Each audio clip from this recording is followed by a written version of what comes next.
Soya chunks വെച്ചിട്ട് ഒരു പൊറോട്ട ഉണ്ടാക്കിയാൽ എങ്ങനെ ഉണ്ടാവും?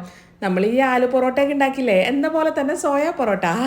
അപ്പം അത് ഉണ്ടാക്കാൻ വേണ്ടിയിട്ടേ 2 കപ്പ് സോയ ഇട്ടാണ് വേണ്ടത്. അത് നല്ല ചൂടുവെള്ളത്തിൽ ഒരു 10 മിനിറ്റ് സോക്ക് ചെയ്ത് വെക്കണം. അതിന് ശേഷം ഇത് നന്നായിട്ട് അങ്ങോട്ട് കഴുകിയിട്ട് ഇതിൻ്റെ വെള്ളം നല്ലോണം അങ്ങോട്ട് പിഴിഞ്ഞെടുത്തിട്ട് നേരെ ഒരു മിക്സർ ജാറിലോട്ട് ഇട്ട് കൊടുക്കുക. ജസ്റ്റ് ഒന്ന് അങ്ങോട്ട് ഗ്രൈൻഡ് ചെയ്ത് എടുക്കണം കേട്ടോ.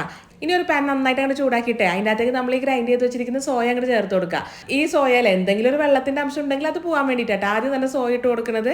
ഇനി നമുക്ക് ഇതിൻ്റെ അകത്തേക്ക് ആവശ്യത്തിനുള്ള വെളിച്ചെണ്ണയും കുറച്ച് ഉപ്പും കൂടെ ചേർത്തിട്ട് നന്നായിട്ട് അങ്ങോട്ട് മിക്സ് ചെയ്ത് കൊടുക്കുക. ഇത് ജസ്റ്റ് അങ്ങോട്ട് വെന്ത് വരുന്ന സമയത്തുണ്ടല്ലോ ചതച്ച് വെച്ചിരിക്കുന്ന 1 ടേബിൾ സ്പൂൺ ഇഞ്ചി വെളുത്തുള്ളി കൂടെ ചേർത്ത് മിക്സ് ചെയ്ത് കൊടുക്കുക. നല്ല കുനുകുനാന്നരിഞ്ഞ ഒരു സവാളയും കൂടെ ചേർത്തിട്ട് നന്നായിട്ട് അങ്ങോട്ട് വഴറ്റിയെടുക്കണം. ഈ സവാളയൊക്കെ വേവണേൻ്റെ ഒപ്പം തന്നെ നമ്മളെ സോയ വെന്ത് വരും കേട്ടോ.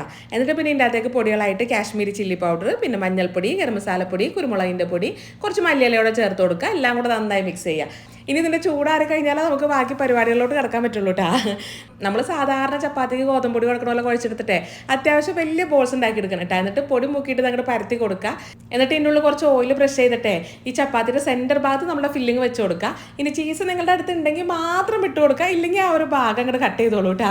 എന്നിട്ട് നമ്മളെ ചപ്പാത്തി ഉണ്ടല്ലോ 4 സൈഡിൽ നിന്ന് അങ്ങോട്ട് മടക്കി കൊടുക്കുക. പിന്നെ പൊടി മുക്കിനെ അങ്ങോട്ട് പരത്താം. ചൂടായി കിടക്കുന്ന പാനിലോട്ട് ഇട്ടിട്ട് നമുക്ക് തിരിച്ച് മറിച്ച് നോക്കിയിട്ട് നമ്മളുടെ ഈ ഒരു പൊറോട്ടയാണ് ചുട്ടെടുക്കുക. ഇത് ചുടുന്ന സമയത്തുണ്ടല്ലോ കുറച്ച് ബട്ടറോ അല്ലെങ്കിൽ നെയ്യൊക്കെ ഇതിൻ്റെ മേലെ ഇങ്ങനെ ബ്രഷ് ചെയ്ത് കൊടുത്താൽ കുറച്ചും കൂടെ നല്ലതായിരിക്കും കേട്ടോ. പിന്നെ അതിനോട് താല്പര്യം ഇല്ലെങ്കിൽ അതും ഒഴിവാക്കാം. നമ്മൾ ഉണ്ടാക്കുന്ന ഡിഷിൽ നമ്മളല്ലേ തീരുമാനിക്കണം എന്തൊക്കെ ആഡ്